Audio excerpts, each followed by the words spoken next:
All right.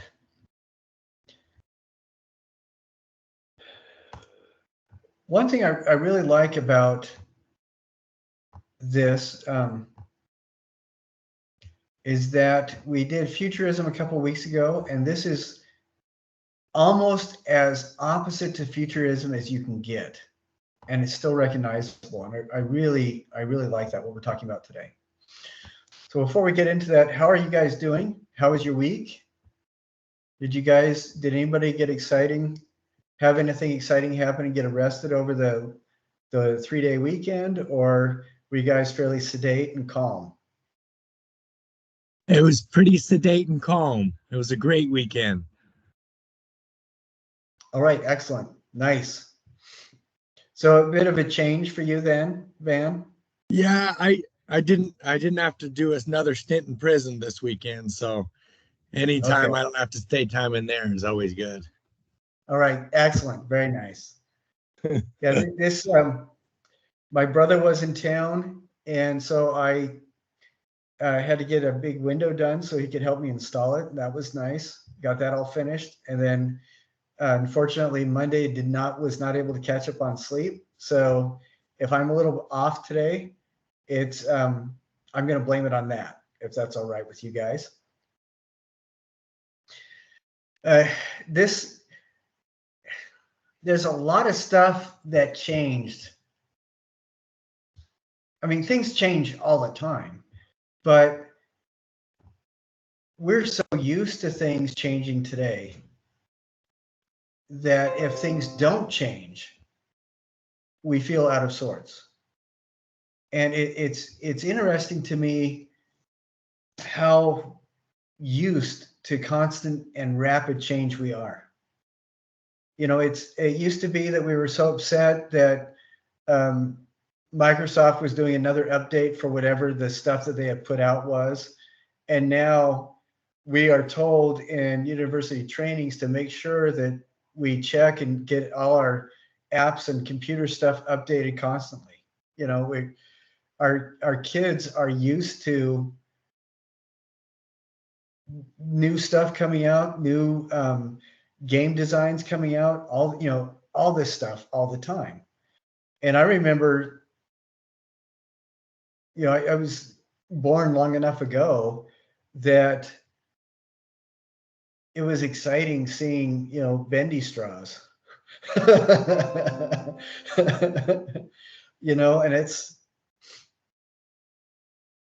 I don't know. I think it's so funny that like little kids today will pick up something you find in a dollar store, and next thing you know, they discovered that it's an electronic game that they can play or something. And it baffles me how rapidly things change, but we're used to it now. And were you able to get stuff sorted out, Joey?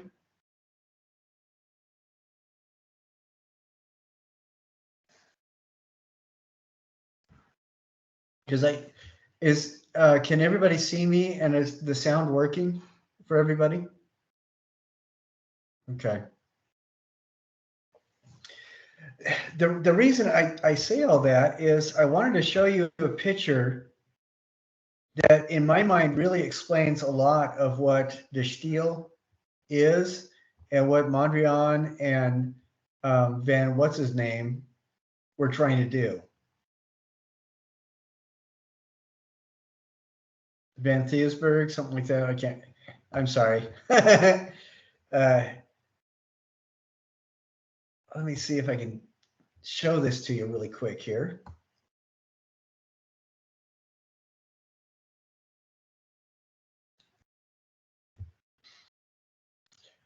All right, this image is the revolving platform at the Paris Exposition in 1900. And there's a couple things that are important about this. In the year, in 1900, people were starting to shift from gas lighting to electricity. Uh, there were actually electrocution deaths because of technology. This is women are still struggling with, the horrible disease of bicycle face. Do you remember we were talking about that a couple weeks ago? As people started getting their houses wired in the cityscape, more and more you'd see wires going on the outside of buildings everywhere. Things were getting chaotic. Automobiles were going faster than 30 miles an hour. Trains were going faster than 35 miles an hour. In World War I, see the development of flying machines used in warfare. The Chinese used flying machines in warfare over 1,000 years ago with these giant kites that they were using to spy behind enemy lines, that they would put convicts in because there was no way to control the landing. That would suck. But that was the first time that warfare was, you have terms like sky supremacy being used in warfare with controlled aerial machine gun turrets, and when I look at the Stijl, and I'm talking about Mondrian with the horizontal and vertical lines, very clean colors, all that kind of stuff that we're going to see in just a minute, and compare that with the chaos of Paris. At the time that he was there, he met Braque and Picasso and was just really excited with what they were doing. I can really see why somebody not very interested in participating in the destruction of war would want to really celebrate a new way of looking at the world with clean lines. That doesn't surprise me at all. And that's what the Stijl gives us. I wanted to play a couple. I have several videos for you. I wanted to play one that I thought was really good, and then a short introduction to the architecture style of the Stijl. The Stijl is called the style, and it refers primarily to painting and furniture design. When it was referred to in architecture, which is also part of the movement, it was called neoplasticism. And it's the same thing. It's all the same thing. And before we get into that, I wanted to compare really quickly your memories of that Futurism manifesto with the manifesto that was written by Pete Mondrian and Theo van Doesburg, the two guys that are credited with really being the godfathers of neoplasticism and the Stijl. You guys remember a little bit about what the futurists were saying, what they were declaring?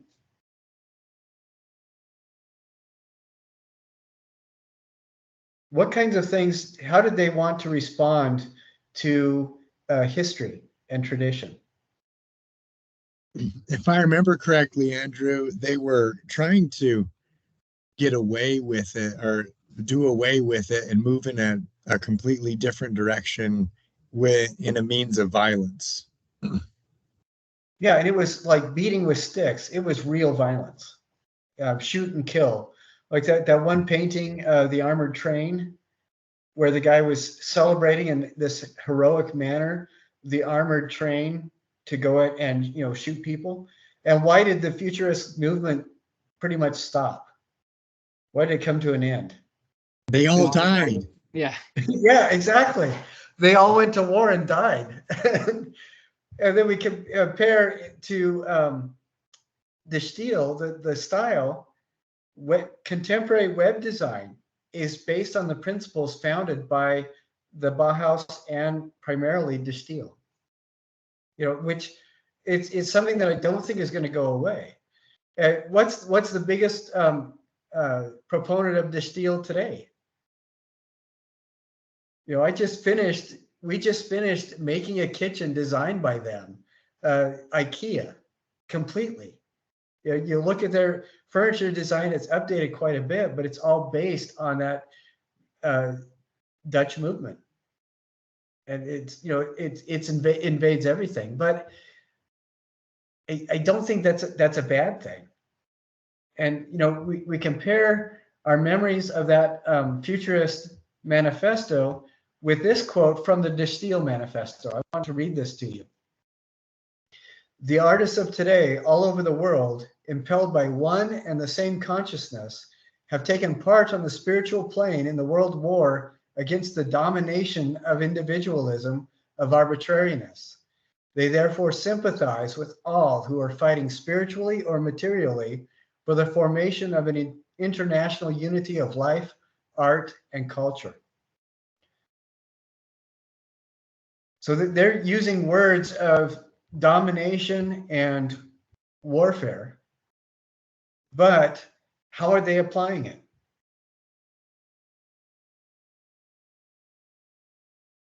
And to make the world better.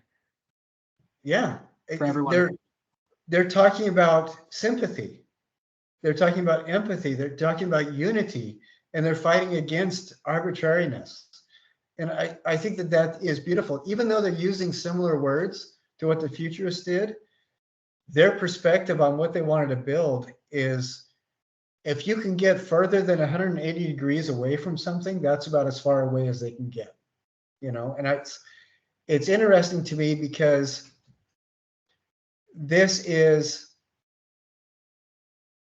it's not quite the same as with the architects that we saw that were doing the Art Nouveau and Prairie style. They're not necessarily embracing those very visual elements of the past. They're trying to create a new future, but they're not trying to create it on the ashes of the past. They're trying to do away with the negatives of the past and bringing people together into a new spiritual world. And I think that is profoundly amazing. This was written in 1917, right at the end of World War I. World War I was absolutely devastating. For the first time, it brought, there's always been, or there has been chemical and biological warfare for millennia. That's something, the French Indian Wars in Canada and the Spanish Indian Wars involved taking clothing and blankets that people had died from the plague in and giving them to Native Americans. So they were practicing biological warfare. When the Persians invaded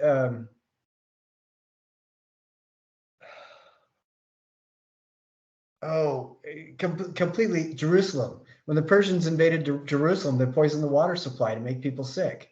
This chemical and biological warfare has always been around, but in World War I, that's the first time that you see chemical warfare applied on an industrial scale with mustard gas and just these terrible things. So awful that people that had been enemies for 2,000 years got together to make new rules for warfare in the future. It's amazing to me. And then out of this cesspool of hatred and destruction, you get Theo von Doesburg and Pete Mondrian coming out and saying, hey, let's make a new world that doesn't have to deal with this. I think it's just amazing. But if it's okay with you, I wanted to watch, I have several videos about it, but I wanted to watch two quick ones that are relatively short. For anybody who's watching this after the fact, I'm really hoping that it isn't going to be edited out by YouTube, but you never know. So we'll see. Let's see. And here we go. I like this. Please forgive the art historian with his rather creative ways of enunciating names. Or the style rises out of this idea. Sorry about that. Stijl, or the style, rises out of this idea of creating universality. It's based on the paintings and artistic ideas of Piet Mondrian, as well as the ideas of a Viennese professor by the name of Otto Wagner. And what we see is an abstract art movement marked by the use of rectangular forms and by an emphasis on primary colors or grays and blacks. In this case, you're looking at a painting by Mondrian, which should give you a strong idea of what we're going to see from De Stijl, which is Dutch for the style. Now, it grows out of Dutch neutrality and world. I should point out really quickly that he has pronounced Piet Mondrian's name differently every time he's announced it. So please forgive him. War I, they found themselves rather isolated because they don't get involved in the war, either on the German or French side, and therefore are isolated by both sides, not just during the war, but arguably after the war. So they're going to develop their own artistic ideas.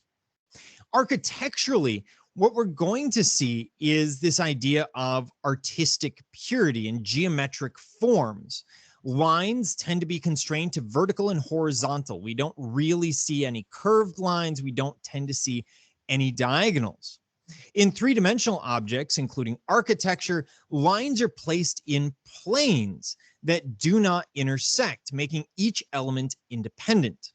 And architecturally, the color is often limited to black, white, and gray, with the occasional spit of primary colors. So here we see, for example, this yellow upright, or the use of red here, and then on the horizontal member in front of the window. But you'll notice all of these planes act independently, and a plane is simply a flat surface.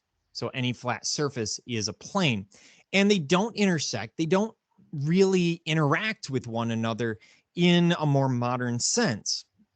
In terms of furniture, they're going to be influential when we look at some of these later pieces, such as this Wassily chair. And here we see the use of color and line mimicking a lot of the ideas of De Stijl.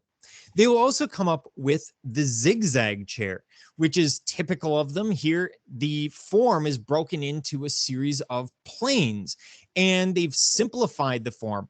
The idea behind De Stijl is that by simplifying something to such a degree, what you're going to do is find the universal. You're going to find universal truths. It's all about trying to find these artistic laws that would create something beautiful to anyone in any culture, any society. Very tricky to do, and arguably De Stijl doesn't quite hit the brief, but it doesn't mean that their experiments are worth any less. Now, when we move inside of that house that we just looked at, the Schroeder house, we get again that sense of De Stijl. So again, planes of color. So we have the use of blacks, whites, grays, and then the occasional primary color, the bright yellow, bright red, bright blue. We see things very wide open. Is anybody else seeing something that looks like it's coming out of an IKEA catalog? Is that okay? Good. So it's not just me, but it's interesting to me too. As we look at this, I see a lot of echoes of Russian constructivism too. You know, this geometric structure that really has kind of a hope to it, and I think that that's really delightful. Taking ideas from modernism, from Bauhaus, again, that idea of bringing the outdoors indoors by having these massive windows and lots of light into the interior space. This is going to be really transformational in architecture, not just for De Stijl, but of course for all of these movements, the idea of bringing the outdoors indoors. And it's interesting, it was Mrs. Schroeder who stipulated some of the design criteria, including direct exterior access from each room, a water supply for each room and in the bedroom, and at least two suitable positions for a bed. So the client who was looking for this wanted a great deal of flexibility, which may be part of the reason that we see a certain level of minimalism in this space. Stitch.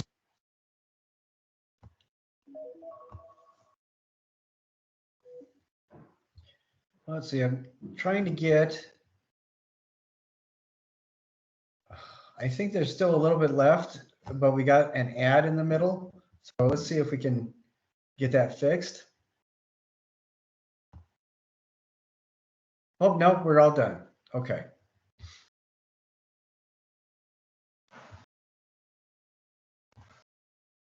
Okay, and I'm just rapidly trying to fix it on my computer here. Okay, there we go. Now, oh, hi, Brittany. Brittany brought Aztec chocolate drink today to class. So, you know, for the rest of you that didn't make it to my 2710 class, you're out of luck. Too bad. It was really good and a lot of fun. And everybody who's brave enough to try it, really, it was definitely a benefit. Now, so that was the Stijl altogether. It's I've also heard referred to sometimes as Jugendstil, which is the young style. I think they are separate movements, but a lot of the times they're conflated. But let me show you the architectural style that was part of the style movement as well. Give me just a second here. Remember, this is neoplasticism.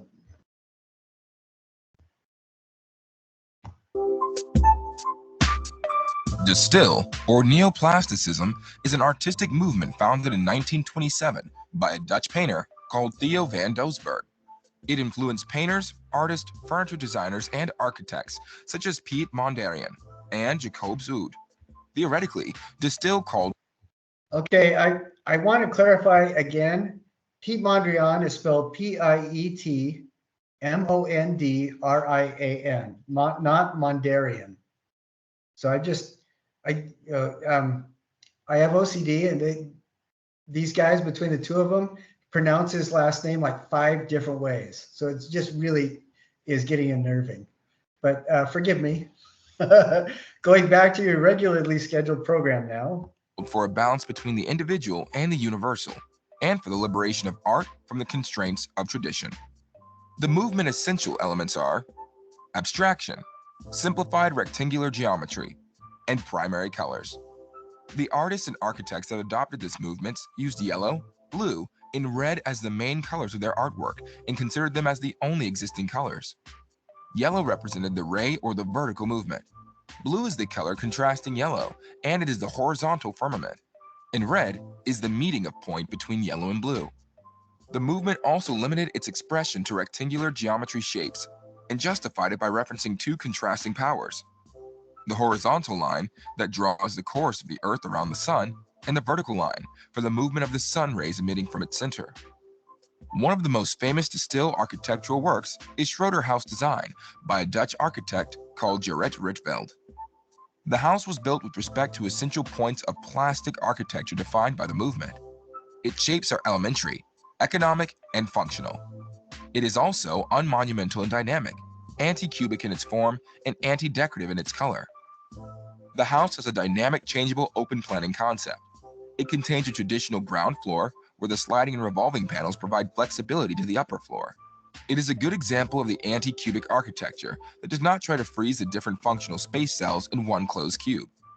The facades are a collage of planes and lines whose components are purely detached from each other's and has its own form, position, and color.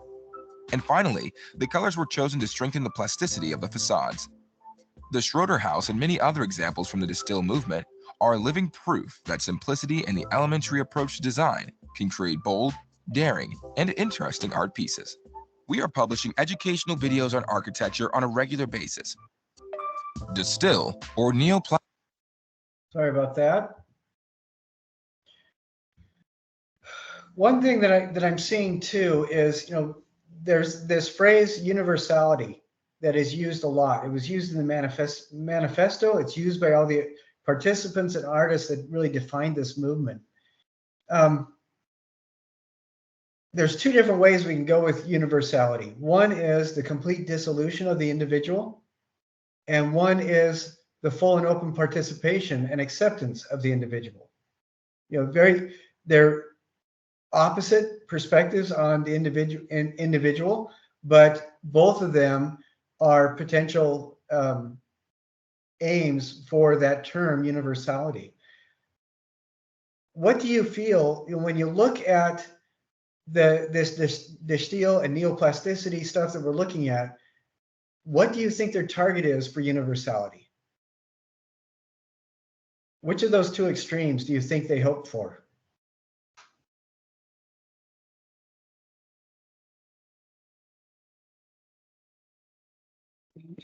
It just feels like they want the spaces to be modular so that they can change as you need. You're not, locked in a they keep using the word cubicle. I just keep picturing cubicles, how my house has got these rooms that are cubicles now.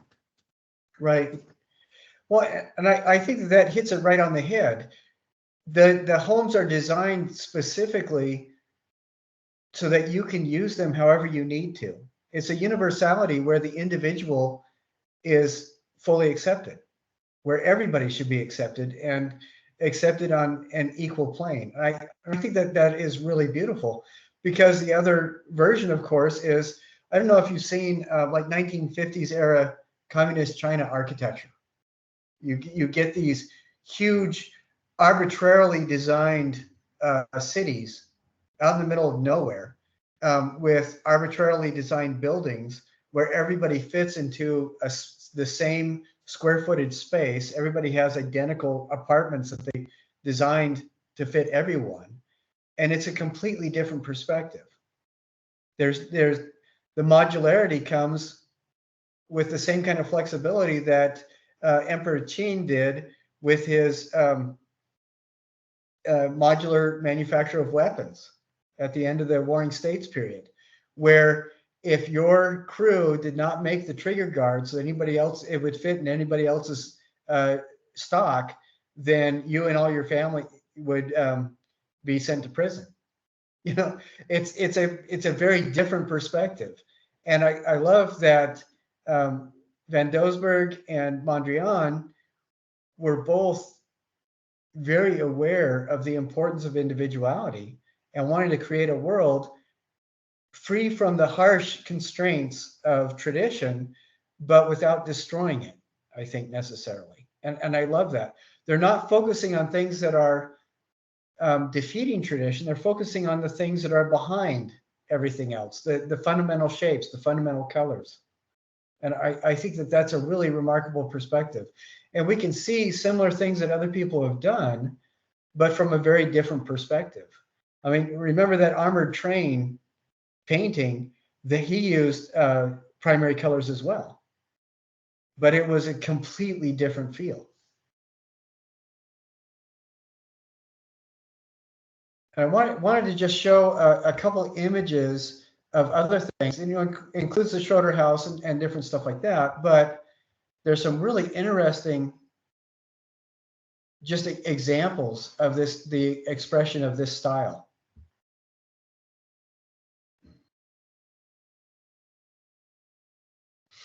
So here's another home.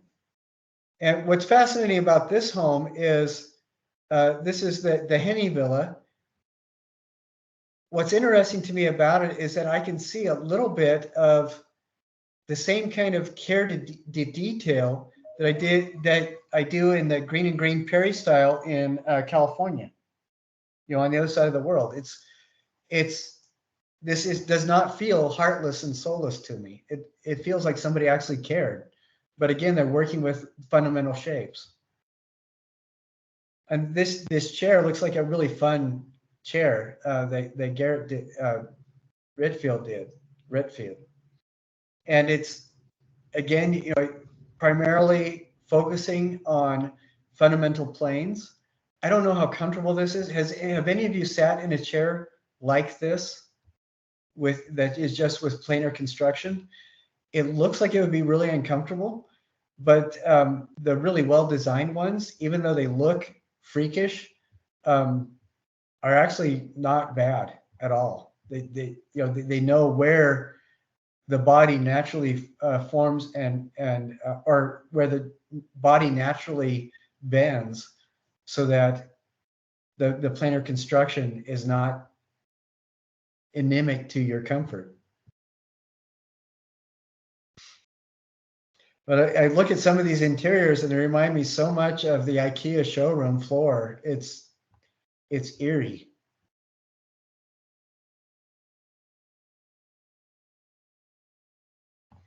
And this kind of bright color thing, what's interesting to me about this, they really loved using these bright primary colors. And what's fascinating to me is that is still recommended for early childhood development. You know, having these kind of primary colors for children to respond to. And this kind of awareness of color use is linked to development of cognitive function too, which is interesting to me. I really like this interior space. I think this feels to me like an installation, and it reminds me an awful lot of that installation we saw with the Russian constructivism, the Soviet constructivism. I think there's something that is very satisfying from a non-traditional informal balance point of view for this. And the colors are not striking and blaring. It's, you know, grays and natural wood. And I think it's really, there's something to me that's very satisfying about that space. And it's interesting to me too that contemporary home architecture in Europe still follows along these lines and the lines that the Bauhaus developed, which is really fascinating as well. Now, personally, I like, you know, I think we can see some resonance with this and houses like Falling Water that the Midwest Prairie Style did. A lot of the same kind of angular and blocky construction, with the big difference being that Falling Water was designed specifically with colors and textures that fit into the natural landscape. And this seems to pull away from that quite a bit with the primary color use. But I think just by using colors a little bit differently, it would fit very satisfyingly in to that kind of construction. I think it's really very interesting.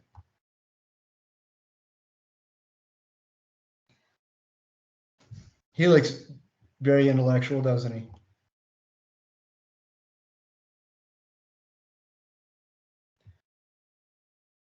Well, I'm looking at something like this with the very simplified and straightforward construction. And then I want to bring back that image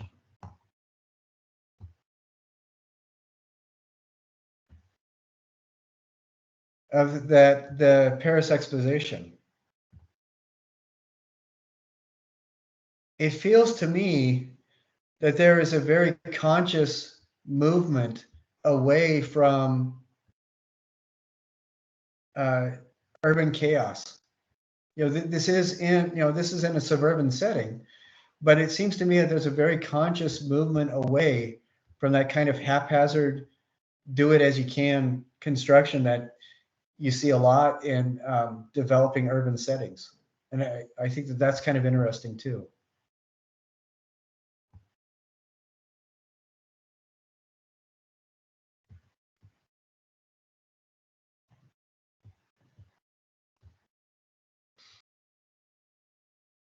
I'm not really happy with the very geometric font use. I can see how that is adapted to contemporary or to more modern advertising fonts, like particularly advertising fonts used in fashion magazines, like what Barbara Kruger does in her artwork.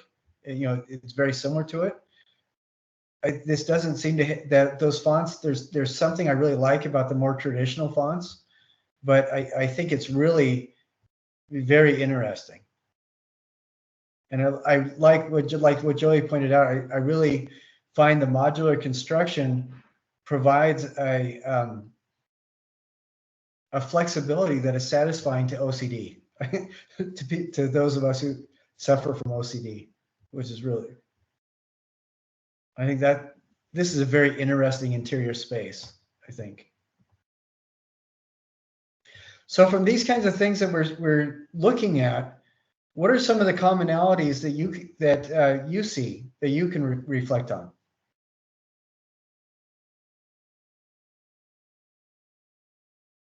Well, actually, I'm going to go back and share that again and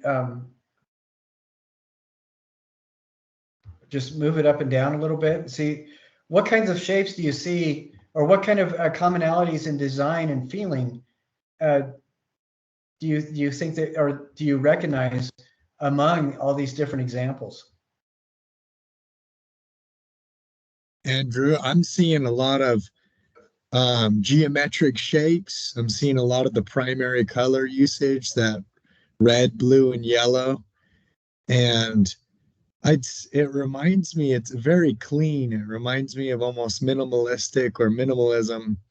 Everything looks very fresh and very clean.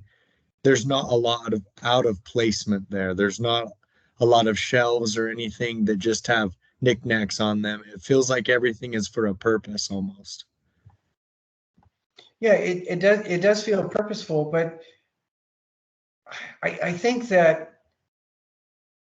there's a danger, you know, when people construct the purposeful environment, there's a danger where the individuality doesn't belong.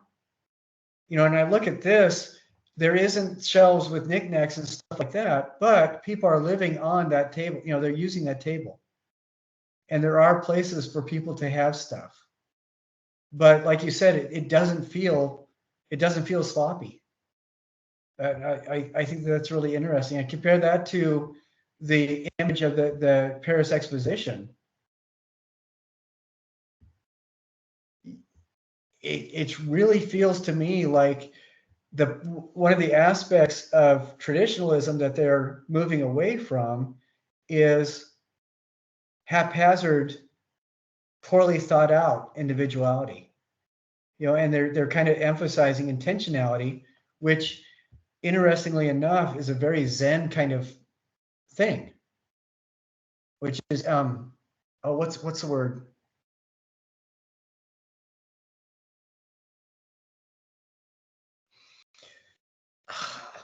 I'm trying to remember the word. I think it's something like Hegel, where it's it comes from Holland. It's and the Netherlands. It's means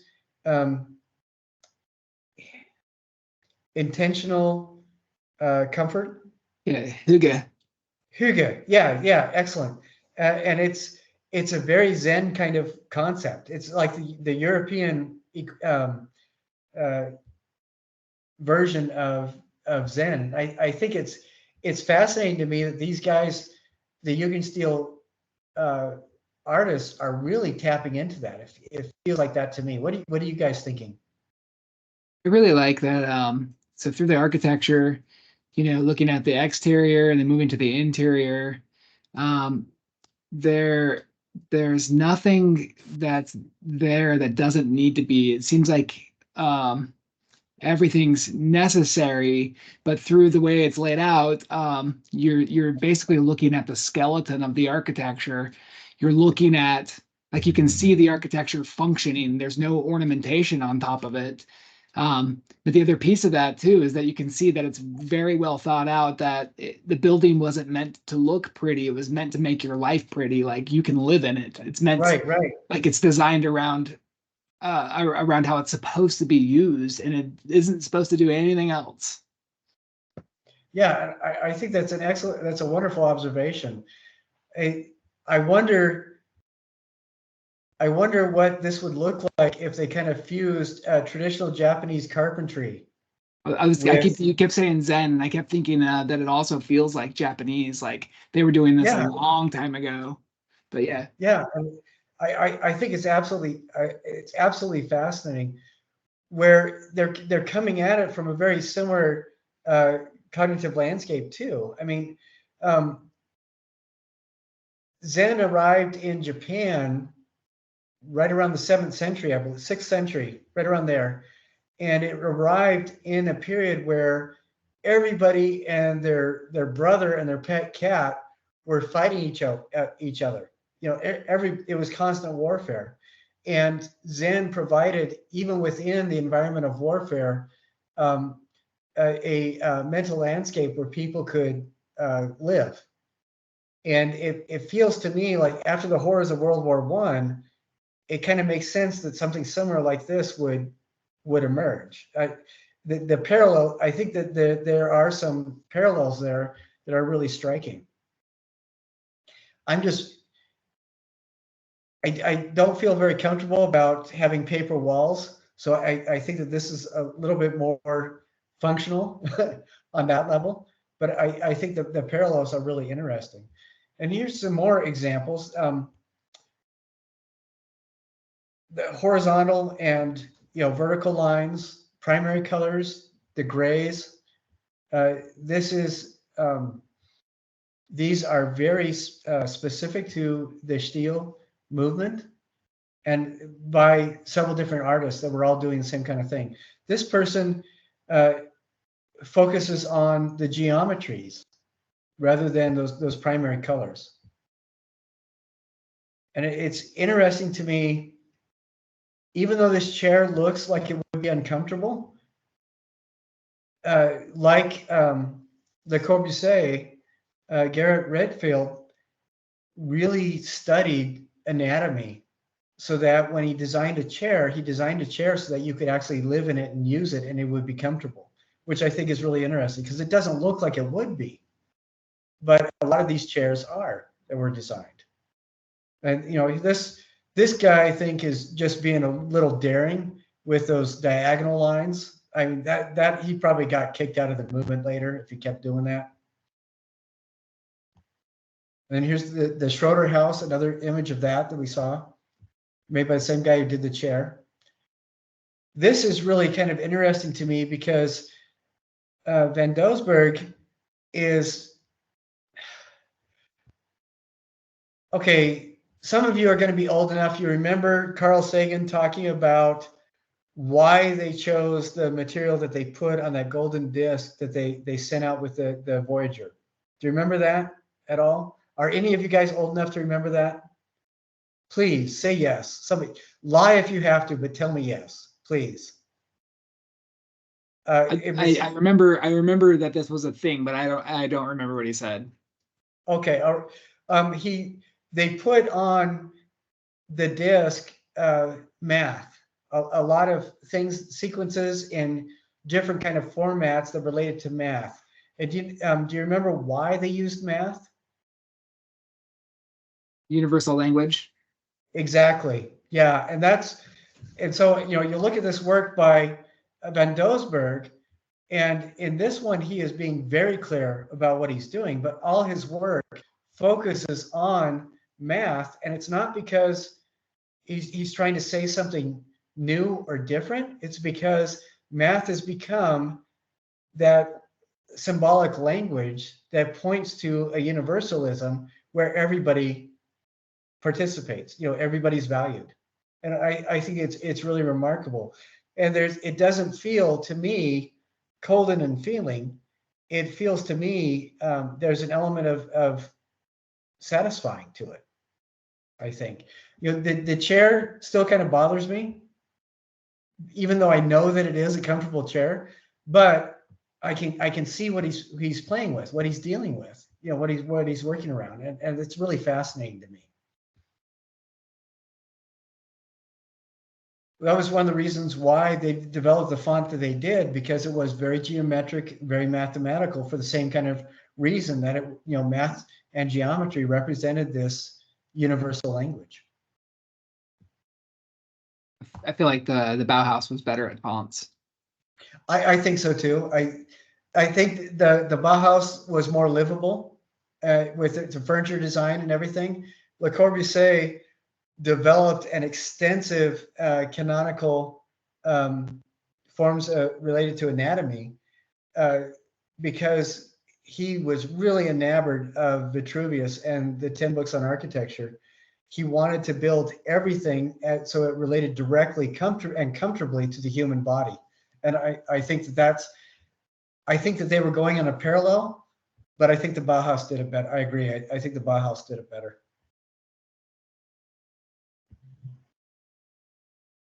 I wanted to share something as well. Well, and I throw in terms like Vitruvius and Le Corbusier and everything like that to validate for you that I have an idea of what I'm talking about. I do that specifically, and a lot of times it's taken out of context, knowing that you guys are not going to fact check me, because I want you to be impressed. That's the entire reason. So if I've accomplished that, then good, we can move on.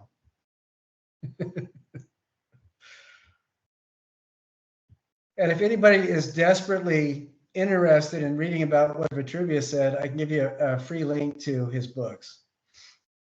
Now, Mondrian was not, he didn't just wake up one day and come up with this stuff. And none of the guys involved did. This comes out of living through a horrible time of history. And I wanted to share a video that talks about Mondrian's artistic development. And the reason why I did this, because all the artists involved went through parallel development. All of them did. They were all born in the late 19th century. All of them experienced and lived through Impressionism, post-Impressionism, Cubism, all that kind of stuff. And most of them did those things too, as part of their development. Mondrian was a Fauvist. He was a Fauvist painter. And but with this video on Mondrian, I think it gives a pretty good example of what all these artists, where they were all coming from, and just the development of their perspective.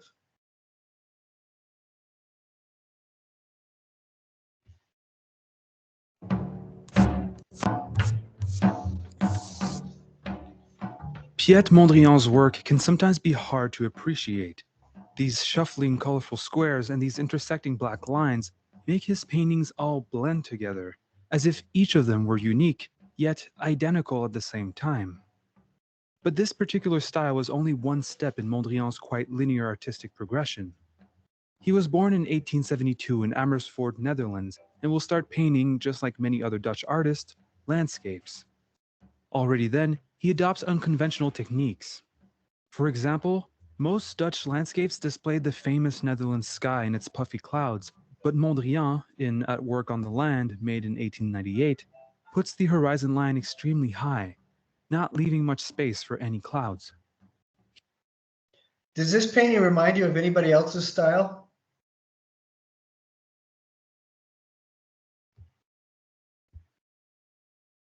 It feels to me like there's a little bit of Cézanne in there.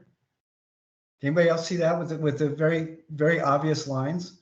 Yeah. I think it's really interesting where he's turning convention on the head, even though he is also participating in it, which I think is really interesting. He then explored many different movements, such as Impressionism, as seen in Willow Grove, Impression of Light and Shadows, made in 1905. He also explores Post-Impressionism, as seen in Evening, Red Tree, complete.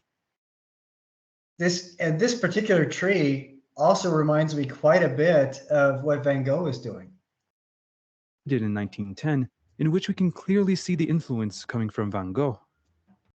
Mondrian also had a Fauvist phase, which will preface the importance of primary colors in his later work. But in 1911, an art movement will heavily influence him. He discovers, through Picasso and Braque, Cubism, and will move to Paris to further his career. In 1911, he paints a first version of still life with ginger pot, and then, the following year, reinterprets the painting in a Cubist style. The intersecting black lines first make their appearance. Mondrian will slowly start to move away from representation, which we can see by comparing his older tree paintings with The Great Tree, painted in 1911. Only 1 year later, he will, again, make one step closer to abstraction with another representation of a tree, Flowering Apple Tree.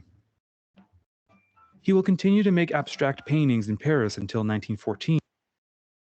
can you see that evolution of the tree form that he's doing? It's really intriguing to me.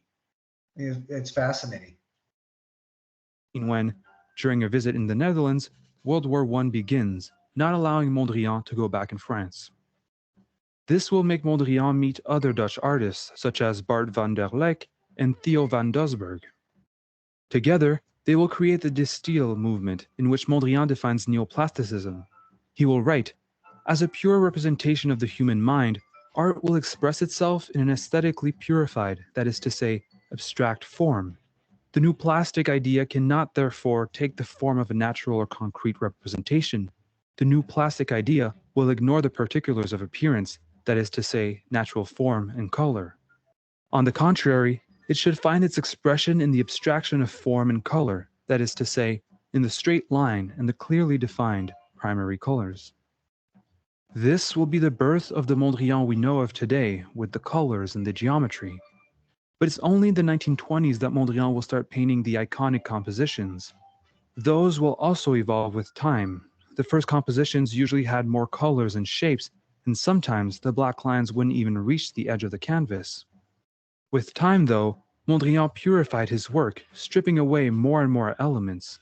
His compositions started to include less colors, but sometimes more lines, making his work seem more minimalistic or simplified. Finally, in 1938, with the rise of fascism in Europe, Mondrian moves to London and, in 1940, decides to move to New York City.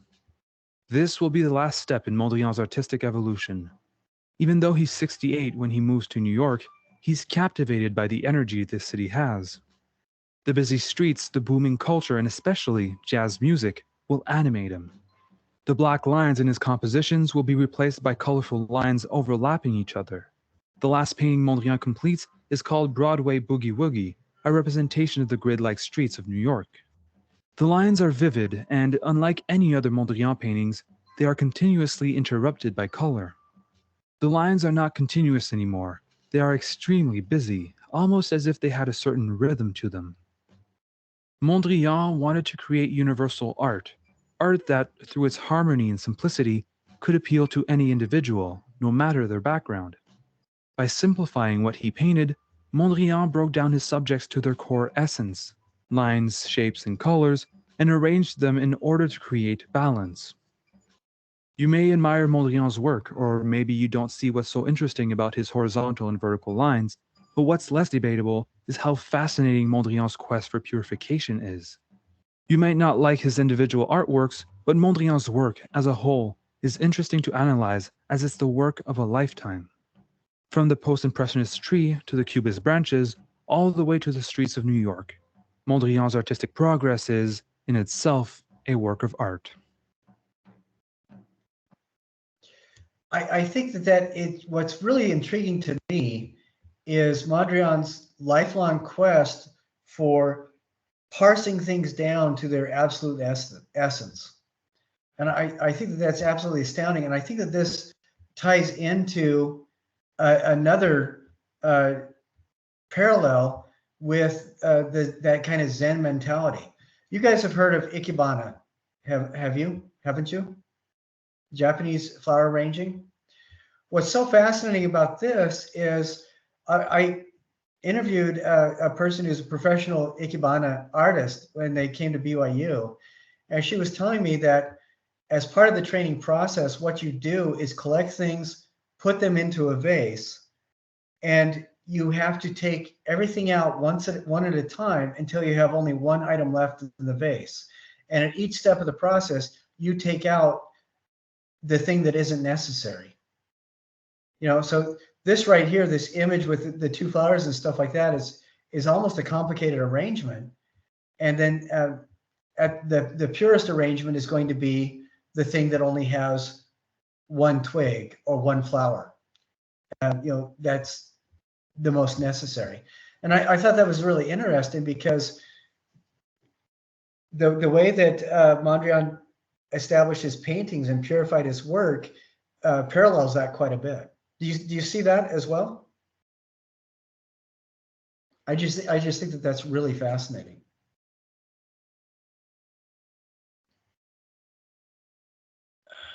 And I had several other videos about Mondrian and his stuff, but one of the things that I thought was very interesting is that his compatriot, Theo van Doesburg, was also active with the Dada movement. And I think that's really interesting because, what was Dada trying to do?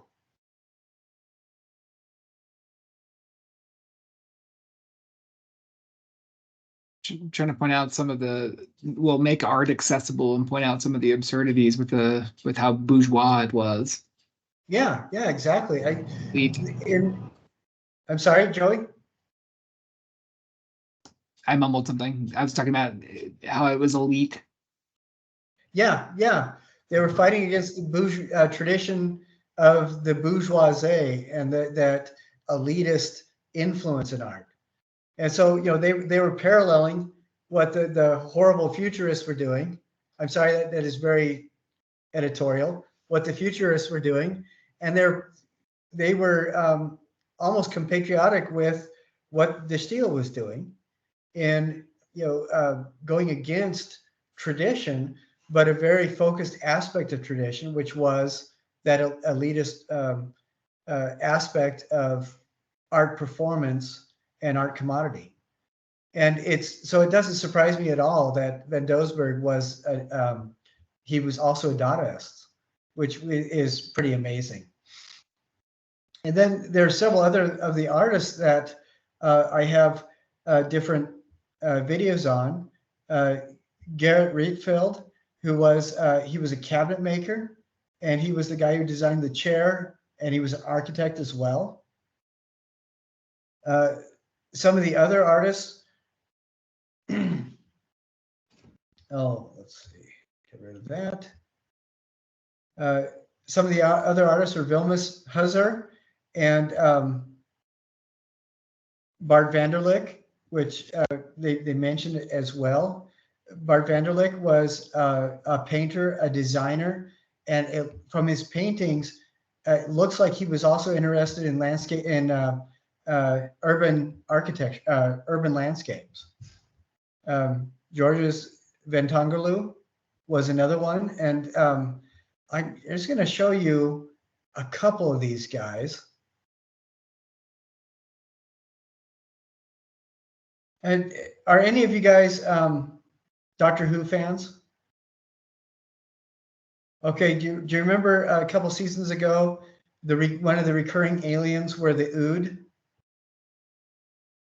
They were the guys that had the glowing ball that they always sucked on. Well, oddly enough, one of the principal characters of the Stijl movement was a guy named Peter Ood. So I just think that's kind of cool, very satisfying. But I want to show you some of Husser's work as well. This is a little bit of a different aspect from the Mondrian and the other stuff that we were seeing, but I think there's a lot of parallels, both in the development of him as an artist, as well as the work he ended up designing. Okay, so here, you can see some of his early work with the kind of parallels when Mondrian first went to Paris. Even the landscapes, very similar. He's also from the Netherlands, and he even did Memento Mori style landscapes. But then you can see he's following along in those same kind of principles that Mondrian is doing, going to primary colors, as well as very simple primary geometric shapes. This he's also introducing violet and a couple other colors like that. But some of these, it feels like it belongs right next to the other stuff. He's not doing the exact same thing. He's doing something very, very similar, but it looks to me like he's following along with those same principles quite a bit. Do you guys see that as well?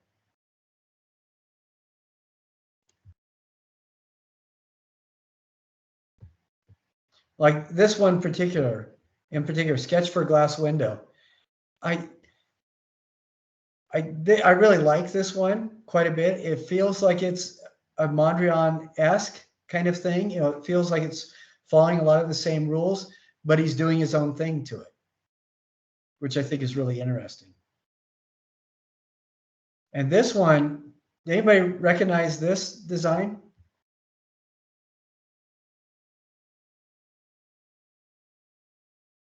It's very similar to the stained glass windows that what's his face, Prairie Style architect. He did Falling Water. I was just talking about him. I can't remember his name. Frank Lloyd Wright. Frank Lloyd Wright. Yes, he did a series of playroom stained glass windows that he designed, and they look almost.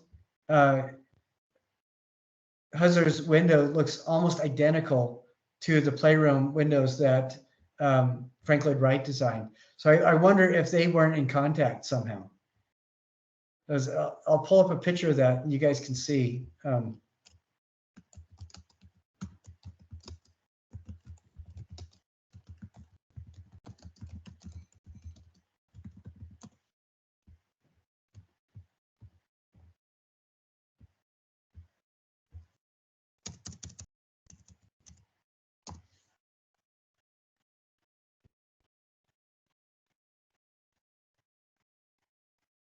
All right, here we go. Do you see the similarities between this and what Huzzer did?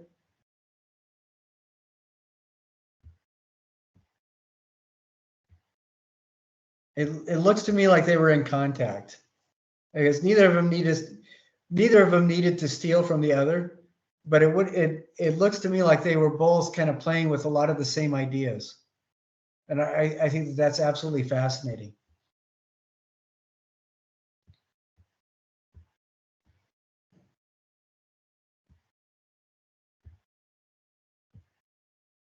And here's another design. This isn't quite as clean and simple with the squares and rectangles that Mondrian was doing, but you can see that he's following the same kind of rules that he's made for himself. This one too, I think that that's really interesting.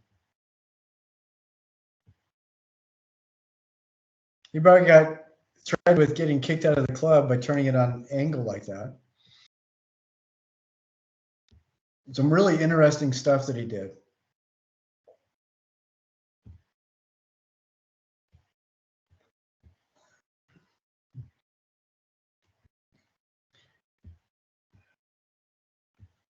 Let's see.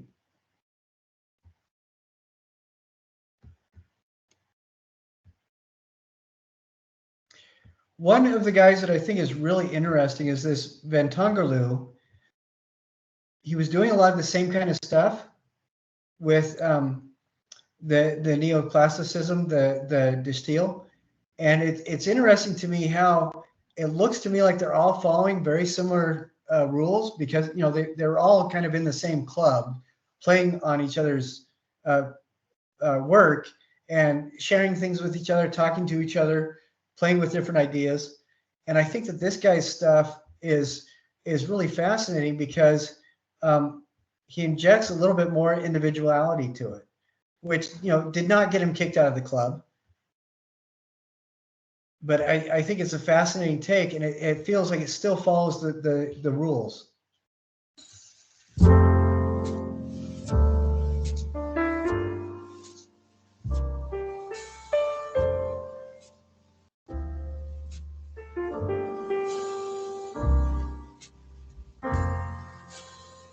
Okay, look at this transition. This sculpture is very organic, very biomorphic. And then 1917, then right after World War I, it starts transitioning, or you start seeing what he begins to focus in.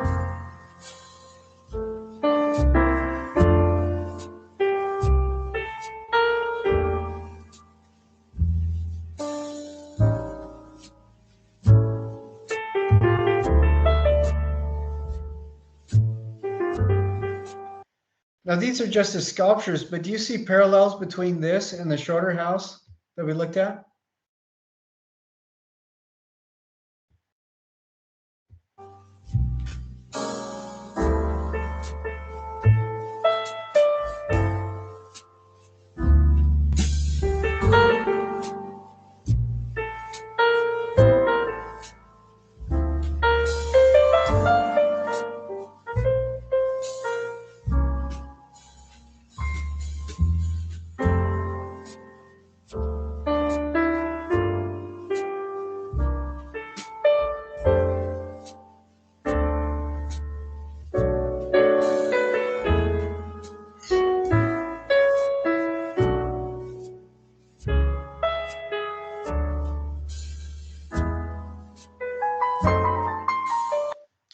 what's interesting to me is that I see that he's still resonating quite a bit with what we've seen from the other Stijl artists, but there's quite a bit more flexibility in Van Tongerloo's approach.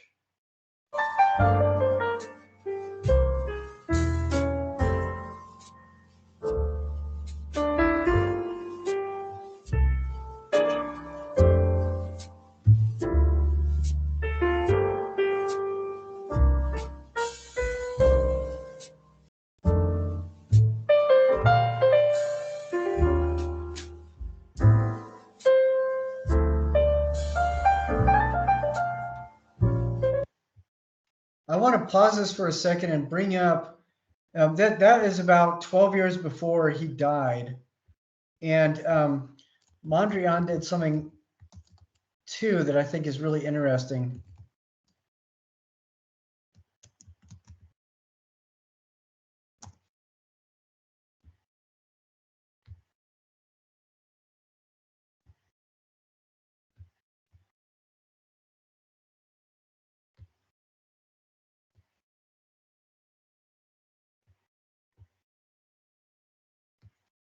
In his Broadway Boogie, it's interesting, you know, look at the forms in Broadway Boogie, and then in Van Tongerloo's sculpture, glass sculpture. Even though he worked a lot with more organic shapes, do you see the parallels? It's not just in my head, is it?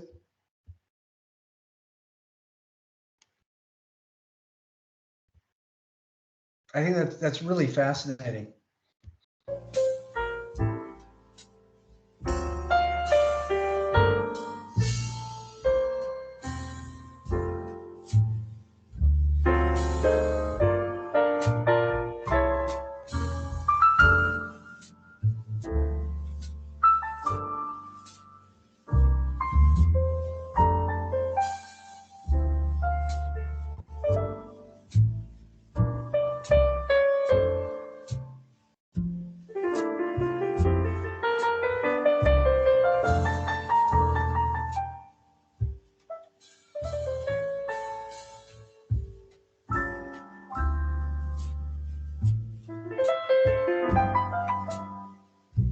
One thing I want to point out too is if we look at the times when these were built, this was built a year before he died.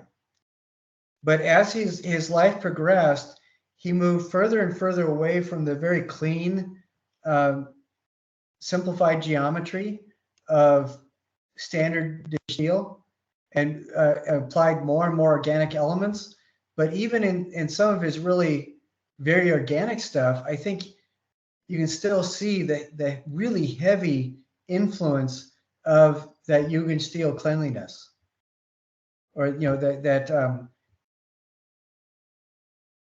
the paring down of forms. Like this is right after World War I, a year after the manifesto was written, and then you know this is, what is that, almost 50 years later. And you can, I think, can you still see some of that geometry, some of that real awareness of simplified forms, even though he's gone very organic? I think that's really fascinating to me. And then, of course, you get this. This is 1930, still very cleanly distilled.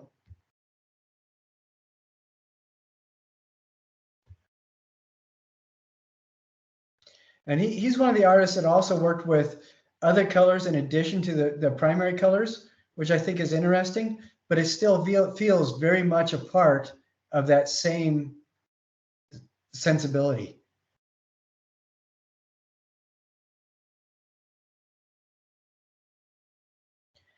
And even though he used a lot of arcs and things like that, it still feels to me it's that same really parsed down Ikebana type construction. Do you guys see that as well? Even with with the arcs and other things, I think that's fascinating. So I think that he demonstrates, Ventagorlu demonstrates that there is still remains a significant amount of flexibility that a person who is strongly aligned with the de Stijl outlook, there's still quite a bit of flexibility that you can explore. Just like when we looked at the Schroeder house, there is quite a bit of flexibility in that kind of simple geometric forms, you know, that you can have the partition walls that you can move around and make your own, you know, IKEA floor plan, pretty much. Now, there is another one, and we're not going to watch this whole video, but I want to show some clips from it. This is Henny Robert van 't Hoff was another de Stijl architect, you know, neoplastic architect, and he did work. I wasn't able to find a lot of images of the stuff, but somebody did an animation of it, and I wanted to share it with you because I think you'll see there's similarities with what we saw, even though he's also using his own voice in this. So this is an animation of van 't Hoff's house design. This is the one that I said looked an awful lot like, or reminded me quite a bit of the green and green prairie style, because it has this, it has the really clean geometry of de Stijl, but it has this awareness of craftsmanship and balance and aesthetics that green and green really used to their benefit when they were applying craftsman sensibility, or the craftsman style sensibility, to their version of prairie style.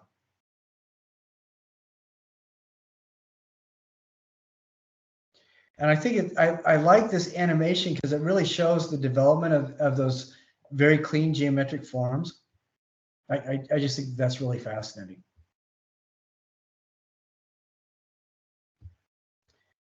And here's the Oud. He's the guy that Peter Oud is the guy that they named those aliens after in Doctor Who.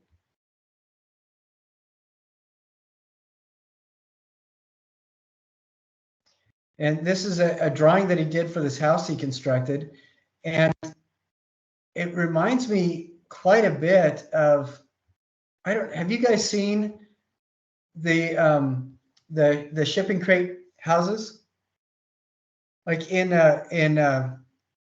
Springville in Utah County, there is a strip mall that's made with shipping containers, and they're all brightly painted, and it looks like they really were paying attention to Peter Oud's work, you know, this kind of thing. And the Schroeder house feels like it's grown up and mature. This feels like it'd be a little bit more fun to live in. You know, and his interiors, his exterior designs, there is that same sense of or that same sensibility that we see with the geometry, but for me, it feels like there's just a little bit more brightness to it, and I see a little bit of something that Jasper Johns kind of echoed later on, which is really interesting to me. You know, with parallel lines and different things like that in a later movement.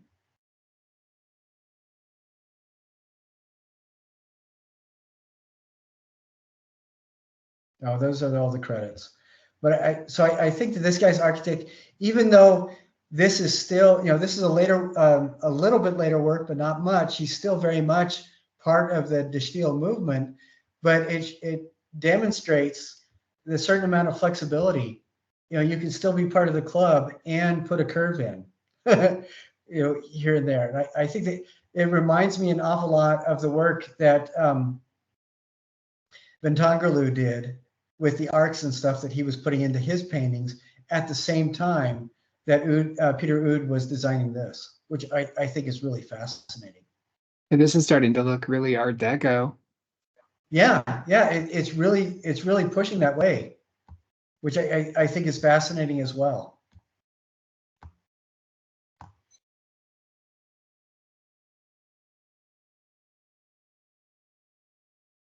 And it's interesting to me.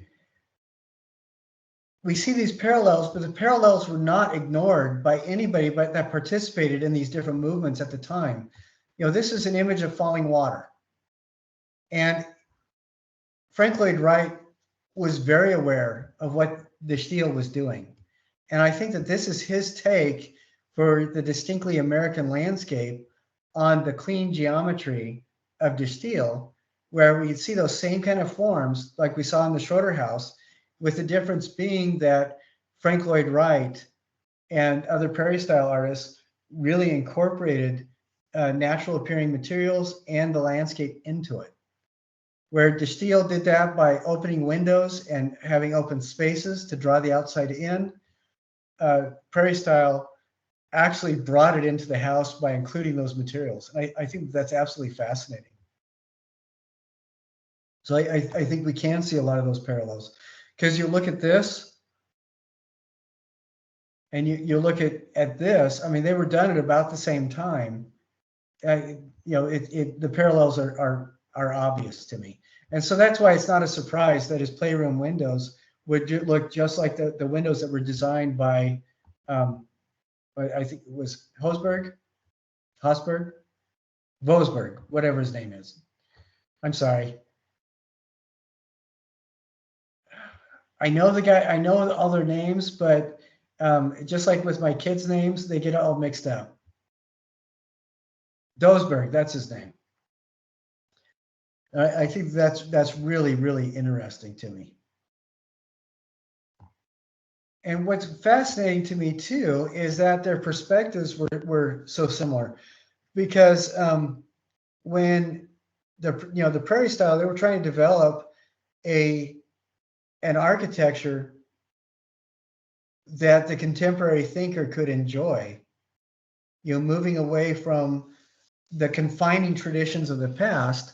And it's interesting to me that the same thing was going on with the Stijl, you know, moving away, not looking at history as something that all needed to be destroyed, but the limiting elements of history and tradition needed to be moved past. And I think that that's really fascinating. So what do you guys think about the stuff that we've seen?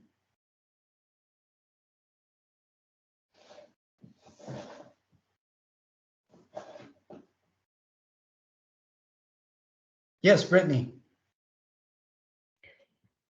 I think it's very clean, it's very sleek. Like you said, it's very versatile.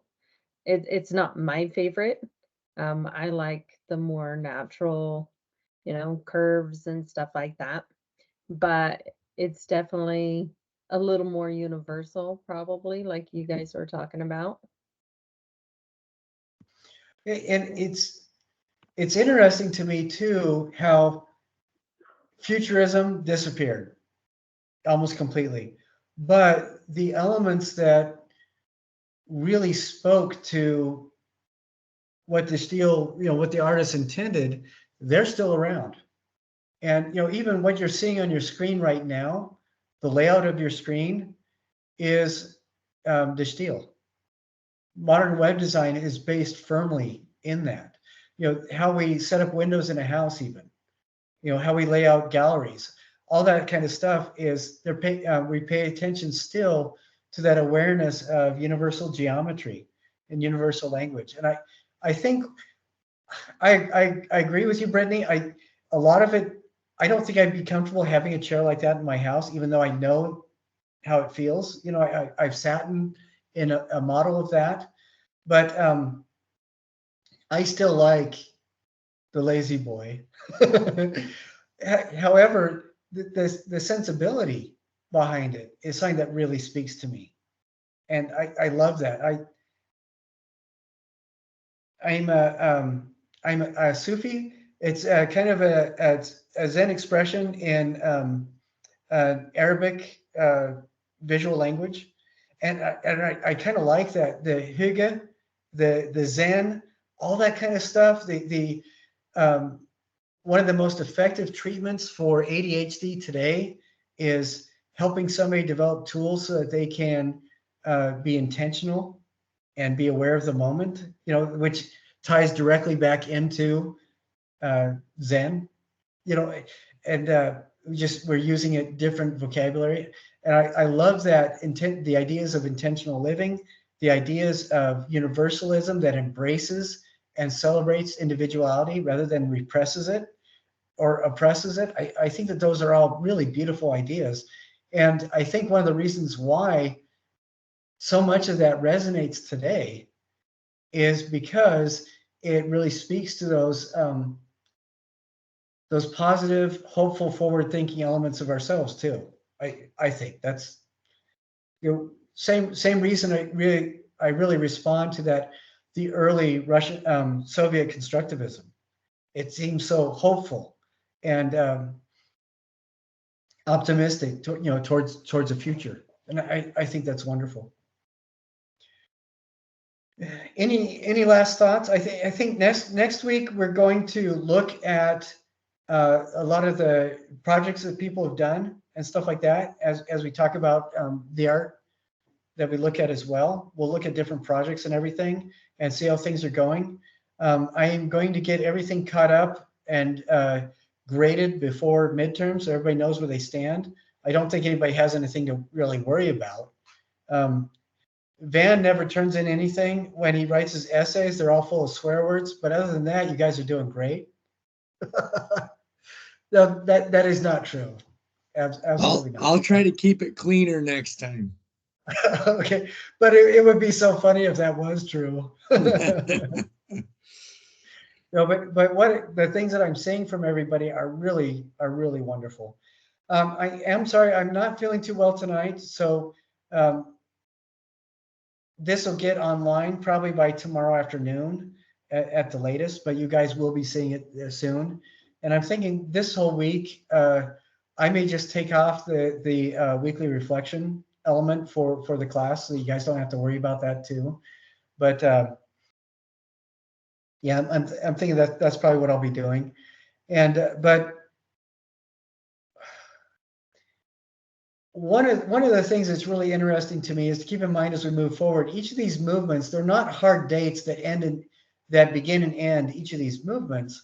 What they are is more illustrative of how different groups of people are trying to process the world around them and trying to develop a way of relating to the present world and a future world. And I think it's really interesting to see it in that kind of a context. And each of them are building on the work that either previous people have done or they have done as they participated in previous movements. Like you saw, most of these Stijl artists were participants with Cubism, and Fauvism. Those were things that they responded to and reacted to as well. And I think it's really interesting to keep that in mind too as we go forward. Any last thoughts as we separate?